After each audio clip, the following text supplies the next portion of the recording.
입니다. 만나서 반갑습니다. 제 운명의 주제는 부모님은 노후 자녀를 어떻게 교육할까요? 입니다. 그것에 대해서 주제를 가지고 이야기하고자 합니다. 부모님은 노후 자녀를 어떻게 교육하면 자녀가 잘 성장할 수 있겠습니까? 가만히 그리고 곰곰이 생각해 보십시오. 부모님 입장에서 사회 현실을 본다면 수화를 사용하지 않기 때문에 노후 자녀를 성인과 같은 곳에 보내서 교육하고 싶어 합니다. 그렇게 훈련을 시키는 것이죠. 모두 다 그럴 것이라고 생각을 합니다.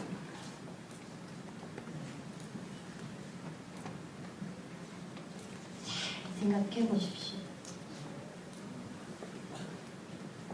부모님이 정말 농의 특성을 아신다면 특성은 무엇입니까? 그것은 보는 것 대신에 손으로 수화하는 것입니다. 생각해 보십시오. 일반적인 부모는 성인의 아이를 낳았을 때 어떻게 교육합니까? 처음부터 글자를 교육합니까? 아니면 그림을 가지고 교육을 합니까? 아닙니다. 처음부터 말을 가지고 교육을 하는 것입니다. 누구나 대부분 다 그렇게 아실 줄 압니다. 보통 청량을 가지고 있는 아이를 낳았다면 생후 3년 정도 주변의 여러 말소리를 자연스럽게 들으면서 성장을 하게 됩니다. 방 안을 돌아다니다가 종이에 적힌 엄마라는 단어를 보고 알지 못하면 엄마를 불러서 묻게 되죠. 엄마, 그건 엄마라는 글자야 라고 말해줍니다. 그럼 아이는 그때부터 엄마 목소리를 많이 들어왔기 때문에 그 종이에 적힌 글씨의 뜻을 알게 됩니다. 또 냉장고라는 글자를 보면 부모님께 또 묻겠죠. 그럼 어머니는 그건 냉장고라는 거야 라고 말을 해줍니다. 아이는 또 그 전부터 많이 들어왔기 때문에 그 단어를 알 수 있는 것이죠. 더욱이 문장 자체, 그 글자를 보고도 그런 것들을 알게 되고 그렇게 학습을 하게 됩니다. 2년 정도가 흐른 뒤 아이는 엄마에게 묻습니다. 왜 이렇게 글자가 많아요? 엄마는 꼭 필요한 거란다.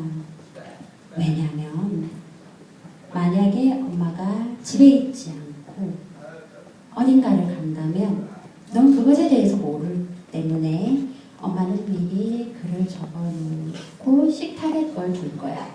그럼 넌 그걸 보고 엄마가 무슨 일 때문에 어딘가를 가셨구나라고 알 수 있는 거지. 그렇기 때문에 아이는 그 말을 듣고 그렇네요. 글자는 정말 필요하네요. 라고 깨닫게 되는 겁니다. 그때부터 궁금한 것이 있다면 계속해서 묻게 되고 세상에 대해서 하나하나씩 알아가게 되는 것이죠. 결국 똑똑한 사람으로 성장할 수 있습니다. 한편 농아이를 출산을 했다면 어떻게 교육을 하십니까? 현실 사회를 봤을 때 말을 가지고 의사소통을 하기 때문에 농아이에게 계속 말을 해야만 한다라고 하십니까? 농아이는 듣지 못하는데도 불구하고 태어난 후 3년 정도를 계속해서 듣는 훈련을 하게 됩니다. 읽게 되나요? 아닙니다. 더욱이 방을 기어다니다가 글씨를 보게 됩니다. 엄마, 엄마 라고 종이를 가리키죠.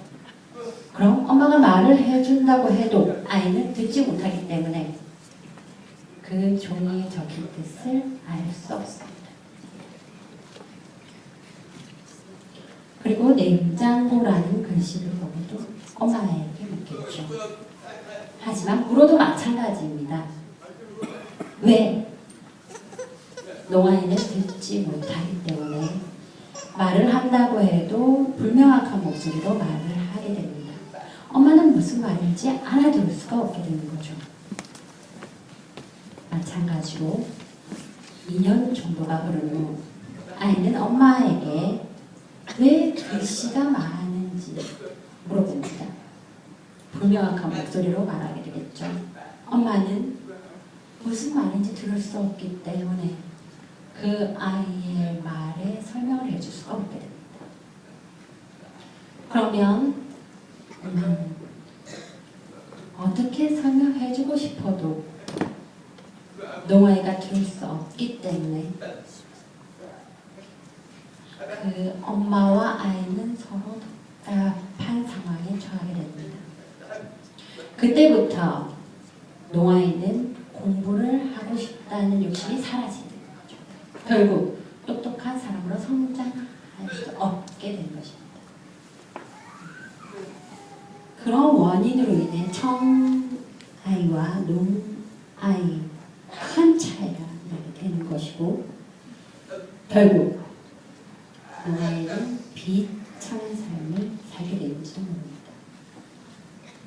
때문에 청아이와 농아이를 차별 없이 같이 교육시키려면 어떤 방법이 있을까요?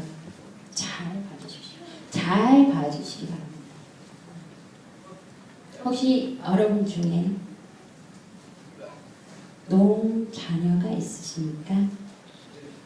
있다면 농아이를 교육해 주십시오.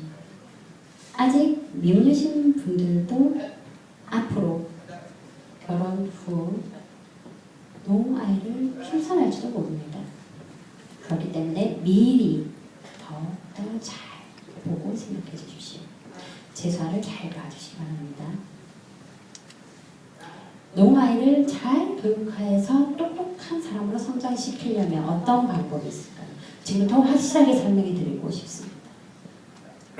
농아이는 처음부터 수화로 교육을 해야 한다는 것입니다. 혹시 부모님이 수화를 모르신다면 협회를 찾아가서 수화를 배우시고 그걸 아이에게 교육을 해주십시오. 그러면 아이는 3년 정도 후 듣지 못하지만 보는 것으로 수화로 관계해서 모르는 것들을 하나하나 익히게 되는 것입니다. 어느 날 방을 돌아다니다가 종이에 적힌 엄마라는 문장을 보고 그것을 가리켜서 수화를 통해 묻겠죠. 엄마는 아 그건 엄마라는 거야 라고 수화로 대답을 해줍니다. 그렇기 때문에 농아이는 아 그전부터 엄마가 수화로 계속 얘기해줬던 엄마라는 단어가 그 뜻을 알게 되는 것입니다. 또 냉장고라는 단어를 보고도 엄마에게 손으로 가르쳐 수화로 물어보죠. 그럼 엄마는 아 그건 냉장고라는 수화야 라고 말을 해주는 거고 그러면 아이는 아 엄마에게 자주 식물 아이스크림, 음료수 여러 가지를 가지고 오라고 시켰던 적이 생각이 나는 거죠. 그래서 그 냉장고라는 단어를 보며 알게 되는 것입니다. 더 나아가 1, 2년 후 아이는 엄마에게 묻겠죠. 왜 이렇게 글씨가 많아요? 수화를 묻게 되죠. 그럼 엄마는 아 글씨는 꼭 필요한 거란다. 왜냐면 엄마가 집에 없고 어린이를 갔다면 너무 모르기 때문에 엄마가 글을 적어두고 그걸 넌 보고 아 엄마가 무슨 일 때문에 집에 있지 않고 가셨구나 라는 걸 알게 되는 거지. 그래서 글자는 꼭 필요한 거란다. 있다라고 서로 설명을 해주게 됩니다. 농아이는 그렇군요. 정말 필요한 거군요. 라는 걸 깨닫게 됩니다. 그때부터 열심히 공부를 하게 되고 똑똑한 아이로 성장하게 된 거 아닙니까?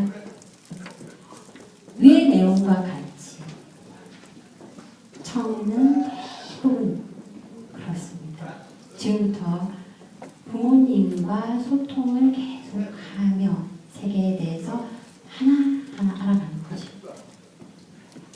그렇게 농아이를 교육시킨다면, 수화를 통해서 교육을 시킨다면 그렇게 계속 아이에게 소통하면서 수화를 가지고 세상의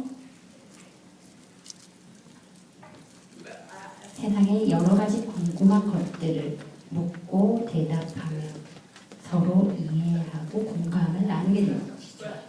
그럼 아이는 청아이와 아무 차이 없이 성장할 수 있습니다. 똑똑한 농 자녀로 키우시고 싶으시다면 협회를 가셔서 수화를 배우시고 농아이를 잘 교육해 주시면 똑똑한 아이로 성장시키실 수 있을 줄 믿습니다. 마지막까지 제 말을 경청해 주신 것 감사합니다.